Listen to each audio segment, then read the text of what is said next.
Anyone in the summer on the beach was a great time to be alive anywhere.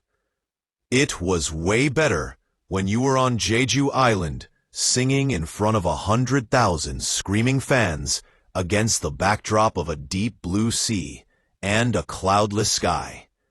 Luna Snow soaked it all in as she closed the fifth song of her set, Flow. Hearing the fireworks go off behind her right on schedule as her last line, "Finally, now we feel alive," drove the crowd into an even bigger frenzy. Whoa, they're extra loud, she thought. Not just the crowd, but the fireworks even more so, loud enough to shake the stage. Some gear fell over in the wings. She glanced at the crew, keeping her show smile big. It looked like they had things under control, but they were also looking around, like, whoa again. The ground really shook that time, and it wasn't any kind of stage effect she and her choreographers had programmed into the set. A split second later, she saw it among the fans, a surge of fear passing through the crowd as they all felt the shaking and turned to face the sea. Then Luna saw it too.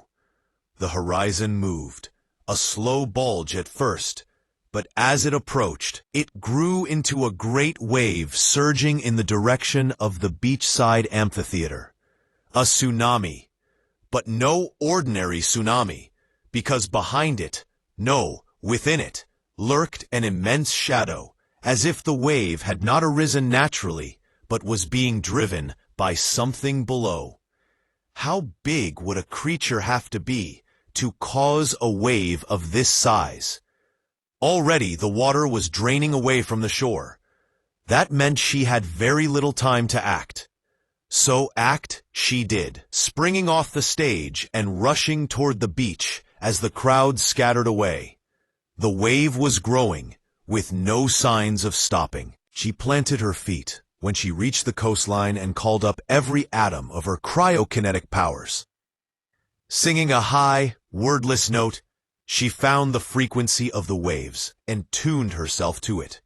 Feeling the power flow from her, through the wet sand at her feet and out into the base of the immense wave. Dark ice shot up from the exposed seabed, threading up through the wave and spreading until the entire tsunami was frozen in place. Even though less than a minute had passed since she had left the stage, Luna had managed to calm the seas for a moment.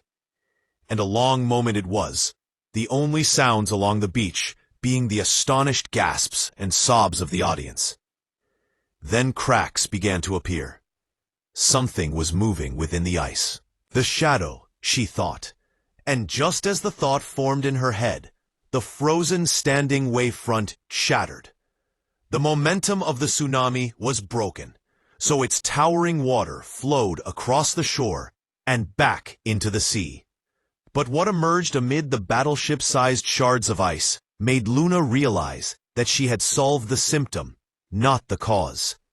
The monster was perhaps 100 meters tall, octopus-like, with tentacles that lashed out over the water as it churned through the shallows toward the shore, toward her fans. Its body was weirdly translucent, bizarre organs glowing within its massive form. In its eyes was pure, mindless rage. She had heard suspenseful tales of this creature, but never thought it was real. The menace from the murky depths, Monstro. As the beast arose from the sea, she saw something else. A jagged wound in the side of its body, where the tentacles all gathered. No wonder it's so mad. That cut is huge, she thought as she skated towards the base of one tentacle, just below the corner of its eye. This creature was most definitely enraged by the agony of its wound. If it got to the shore, a lot of people would not be making it home from the island. But she wasn't going to let that happen. "Hey, hey, Monstro," she crooned, taking a step forward as Monstro's tentacles churned the shallows into foam that swirled around her feet. One of its tentacles slashed through the air just over her head. If she got too close or didn't get close enough, all the people watching from the amphitheater and via streams all over the world were going to see the end of Luna Snow. And who knew how many other people? So she focused on what she could do. She channeled her powers. The light ice she had learned how to wield as the other aspect of her cryokinesis, blooming where her fingertips touched the churning surf. She reached out, and the water around Monstro's body transformed into curling veins of warm, healing ice. They crept up, finding the wound and tracing its length. Luna trembled with the effort of healing the wound. It was so much larger than anything she had ever tried to heal before. Behind her, she dimly heard a new sound rushing through the crowd. But whether it was fear or excitement or anticipation, she couldn't tell without losing her focus. And if she lost her focus now, much more would also be lost. Little by little, her healing ice grew filaments across the wound, one side reaching toward the other. Monstro grew still, as if it knew what she was trying to do, or was biding its time until she failed. There, the ice linked up across the bleeding gap, knit it together again, then melted into Monstro's skin. Its tentacles fell limp for a moment, as if in relief. Like that was Monstro's way of letting out a long sigh.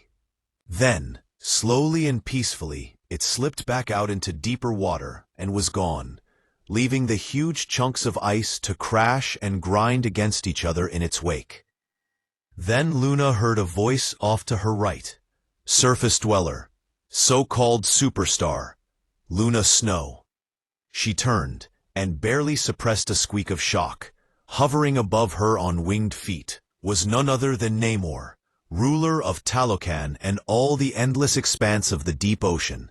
And apparently, he wanted to talk to her? Luna was a little starstruck, which didn't happen to her often, but she kept her wits about her enough to make sure that her mic was still live. "Your Majesty," she said, "welcome to Jeju Island." "You need not welcome me to what I am about to possess," Namor said. "Talokan shall soon rule this island, and all surface dwellers who venture here will kneel before me." "I don't know about that, Your Majesty," Luna said as she rode her ice into the sky to look him in the eye. "At the moment, I think it's pretty clear that I rule Jeju Island. I mean, look at this crowd." The remaining crowd burst into loud cheers at this, and Luna let Namor soak in it for a moment. He might have been a mutant ping, but she was Luna Snow, and nobody was going to bully her in front of 1,000,000 fans. "Careful, human," Namor said. "I came here to give you my thanks, and while I admire your courage, if you show me any more disrespect, I promise that your song will be cut short." "Oh, Luna gave a little chuckle, relying on cuteness to buy her some time. "Well, in that case, you're welcome. And what are you thanking me for?" She looked around at the mess the melting ice was causing all along the shoreline. "The creature you call Monstro," Namor said. "It was wounded by the careless maneuvering of a submarine, and thus driven to a frenzy by the pain." "Yeah. No one likes a bad cut." "Wait," she said. "A submarine? How fast can those things go, anyway?" "The technical specifications of surface-dweller vessels matter little to me," Namor said. "They will all soon be laid to waste. However, the fact that Monstro in its madness destroyed some settlements of Talokan did concern me. You have saved not just the lives of surface-dwellers, but citizens of the deep, my people. So, for that you have our gratitude." "Well, wow," Luna said. "I don't know what to say." "Perhaps you should say nothing, not when more singing remains." Was that a little glint of good humor in Namor's eye, or a subtle warning for Luna to stay in her lane? She wasn't sure until Namor spoke again. Let the humans here have one more night of revelry before the oceans rise. Since you're here, care to join me for an encore? Luna reached out her hand to Namor, hoping her music might help ease the tensions of two worlds clearly on the brink of war. The surface dwellers will get to see me perform soon enough, Namor said, each word soaked in disdain. And when that time comes, those who are wise will be cheering my name far louder than they cheer yours now. I find that hard to imagine, Luna said, glancing back towards her adoring public. You can't force people to love you, Namor. You have to earn it. And that's exactly what I try to do on this stage every single night. The bond I have with my fans. That's something that no monster of the deep, not even you, can ever take away. Luna's icy gaze sent a chill down Namor's spine, but she quickly switched back to her usual positive persona the instant she turned to face the crowd. So who's ready to get this show restarted? Even Monstro's roar couldn't have been heard over the pandemonium from the crowd. Music, Luna thought. It brings people together.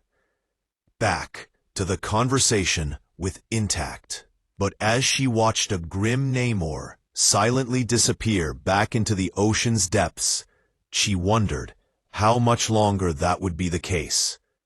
Back to the conversation with Intact.